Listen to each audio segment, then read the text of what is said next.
and hopefully improve them in the middle eights, which is where they're going to be, unfortunately.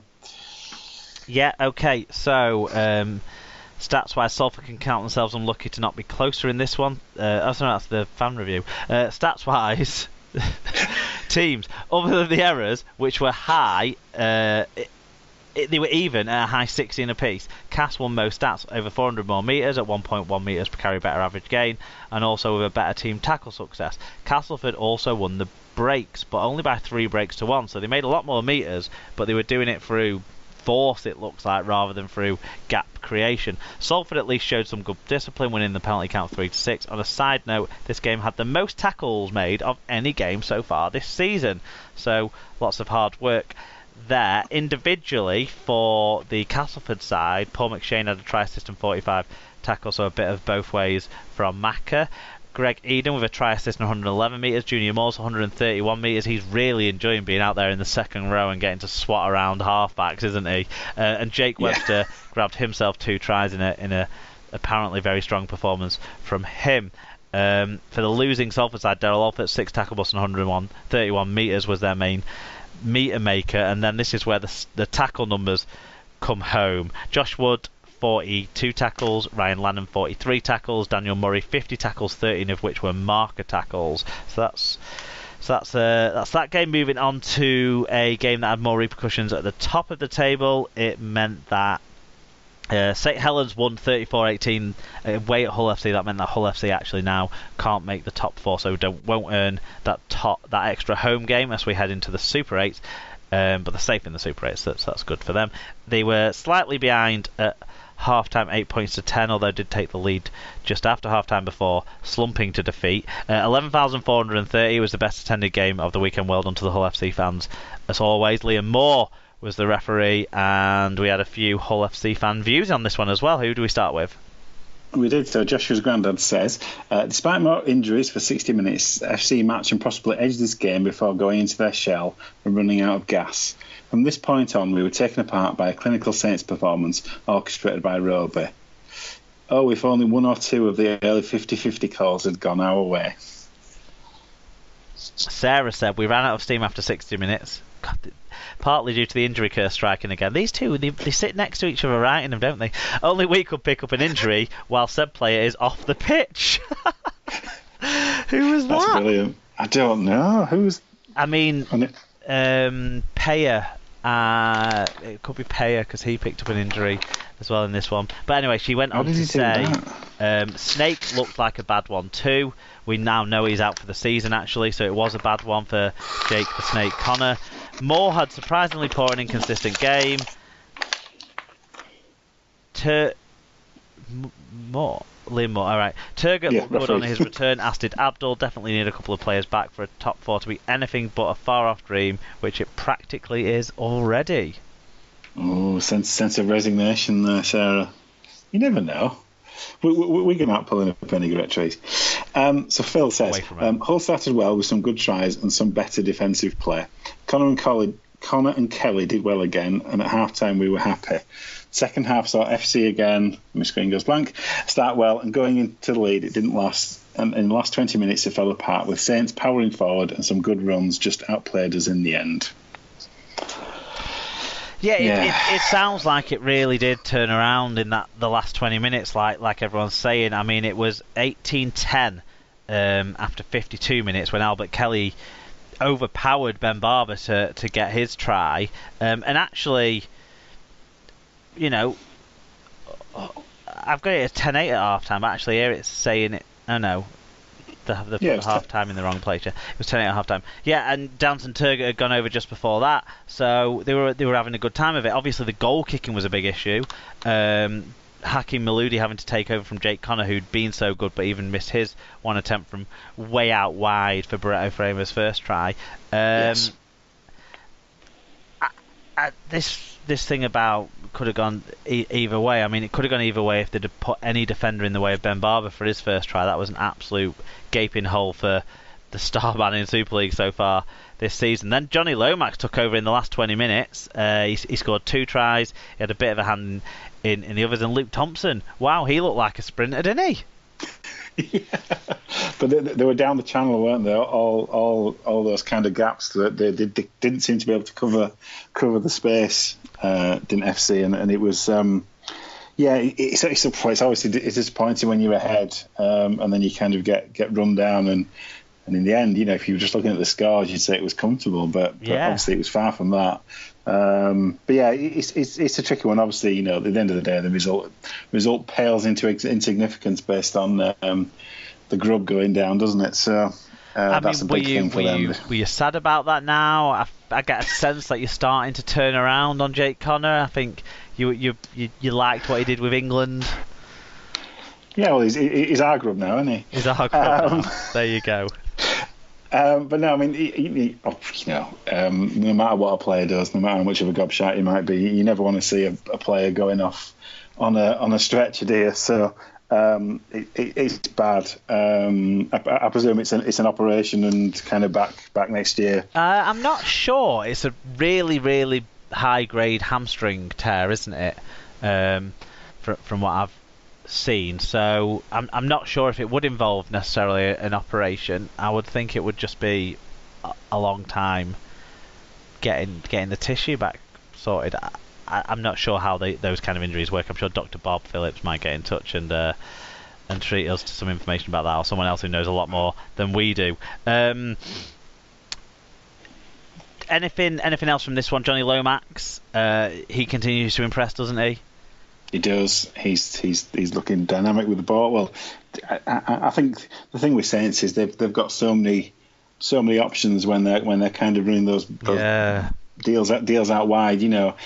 It does look stupid sometimes when you appear to leave Barber unmarked, but obviously that's just a recognition that you're trying to cover two or three potential receivers. You're scared of the ball going to Mark Percival or Zeb Taylor equally, aren't you, in those positions? Exactly, and you end up on your heels and you end up looking stupid, even though what you're trying to do, you're trying to cover more often than not. But they've just got too many options with the ball going forward. Yeah, I mean, forget kind of Wigan's golden age for a moment. That age for Saints has been platinum many times this season. So you got to say that's impressive. There you go. T-shirt idea. There you go. I couldn't bring myself to bring one to be too nice about Saints as a whole. Maybe individual players, maybe like a Roby one. I could bring myself to put together, but yeah. But actually, James Roby, he keeps impressing. He had another really solid game for them as well here when we get to the stats again. So it's hugely impressive last half an hour or so to make up for touch and go first 50 minutes. But St Helens are showing that they've got that final running in the games. They've got the ability to win games away from home when they've not been great for 80 minutes, but they can be really great for 30 minutes and take advantage of any weaknesses in their opponents, and that's what they obviously did. None of the goal kickers had much of a day though, Al. It was the joint most missed goals of any game this season in this one. Both teams had high numbers in breaks, Saints winning that count 11-9. Saints also made more metres and had a better team tackle success rate, with Hull falling below 90%, which is an indicator of a handsome loss. And a 3-score loss is that really. Individually, Johnny Lomax, man of the match in this one, 2 tries, 1 try assist, 7 tackles, 130 metres, 4 clean breaks. Adam Swift, a try, 155 metres, 2 clean breaks. Luke Thompson, a try, 5 tackles, 193 metres, an absolutely stonking 50-metre run for a big chunk of those. And James Roby, 3 try assists, 47 tackles, 11 of which were marker tackles. The man is just an absolute dynamo. Just another day in the office. Exactly, yeah.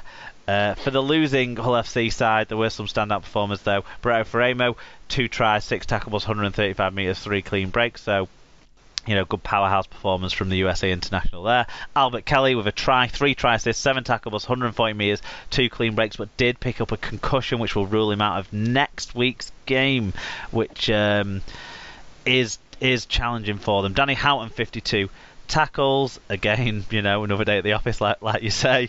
And Hakeem Maloudi, 7 tackles, 172 metres, so a big shift from him at fullback again. Okay, moving on to Friday's televised game, Alan, and when we were speaking before we started recording, we were saying the two televised games merged into one. That's because they were very bloody similar. At half-time, it was Leeds 18, Wakefield 12. It ended 20 all after a slightly more terse second half. 11,140, and that included what looked visually to be a good healthy handful of Wakefield fans actually on the open end there. And Robert Hicks was the referee for this one. Plenty in for this game. Do you want to take us through the first one? Yeah, so Dr. Bob says, we didn't lose. It's the official end of Leeds Slump 2018, and we're off to lift the cup next. No, I love an optimist, Bob. Well, they've got the favourites for the Women's Challenge Cup. Wakey White said, yet another close game for Wakey. Thought we did well to fight back for the draw, considering Leeds' controlling and well-executed performance in the first half. Kyle Wood yet again was fantastic, and Walker stood out for Leeds. The point doesn't help either side really, but it will take a point away at I'll take a point away at Sir Kev's Headingley coronation. Yeah, did they parade him around of men carrying a carriage or something? The King like Returns. That. Yeah. What I really liked in watching this was the whenever they went up to the coaches box, they had. Obviously, they had Sir Kev front and centre, and Jimmy Lowe's, he looked just like a fan sat next to him. Hugely disinterested, wasn't he? Hugely disinterested, and everybody knows that he's just there running the training drills because Sinfield doesn't really know how to run him. Otherwise, because he didn't do the interview after the game, which is unusual for the head coach not to do. Obviously, if they'd have won, maybe Sinfield would have put Lowe's forward for it to try and give that positive spin, whereas they didn't lose, so he knew there would be difficult questions to answer, and Jimmy Lowe's has shown himself to be a bit petulant or stroppy when he gets difficult press questions, so maybe that's why. But yeah, it was really interesting. Sinfield was there, tense, involved, wanting to throw every pass, kick every ball, that sort of thing. Lowe's was just sort of sat back, arm relaxed, round the back of the chairs, kind of not even looking like he was watching the pitch necessarily. Totally different in body language and manner, weren't it? Yeah, glad you pulled that up. Yeah, well, he's an assistant coach in all but name, really, isn't he? That's what he is. As you say, he's running the drills. He's kind of, that's all he's doing, really. Giving a bit of input, but yeah. Bit of input, even there, how to not run the team. Anyway, Rich Wilkinson says, a point is a point, I guess. Leeds, in my opinion, were fucking horrible. Not worthy of the win. Goal line D was shocking. Knocking on from the scrum 10 metres out is unforgivable. Leeds are undisciplined in attack and defence and are weak in the tackle. If Crosby and Ayton are the answer, I hate to think what the question is. Still reckon we finish in the 8. That's optimistic. But it's going to be the luck of the draw more than skill. Well, they have got the lucky draw. They've got Widnes and Salford, the bottom two, the two that are already consigned, the two that are going to be resting bodies up and that sort of stuff if they've got any bodies to rest up. John Hamilton said, improved performance from Leeds. Unfortunately, we're only back at the stage of going ahead and letting teams come back. Very lucky not to lose by 1, but feeling more confident for upcoming 2 matches. Yeah, I think Leeds they'll probably win their 2 matches, but the teams around them are playing too well. But anyway, we'll get on to that. So Brian Davies says, really poor first half from Trin. Attempts to cheat by Fafita and Pauly, resulting in handing possession over to Leeds on our line. Leeds are in big trouble. No upturning results after changing a coach, and unable to beat Trin on a really bad day. Not sure the point will be enough for Wakey, but FC seems to be as bad as Leeds, so it might be. Cutthroat James. The best I can say is at least we didn't lose. Sinfield has his work cut out for him to keep us in the top 8. Get you in, not keep you in. Get you in. Yeah. If Wakefield had played as gormlessly as Wigan did the previous night, we would have come away with the victory. But Wakey were unfortunately a lot better than that. I'm not sure I buy into that. Wakefield were a lot better than that. I almost feel like both sides were lucky to get a draw. Certainly, I'm not convinced by the decision to award that try for Kyle Wood. I don't know if you're more convinced than I was. The try that gave them the position to kick the penalty, which was a penalty, to square it up. Yeah, it's one of those, isn't it? That they're looking for a reason to give it, because it went up as a try, didn't it? It did, yeah. That's the thing. Then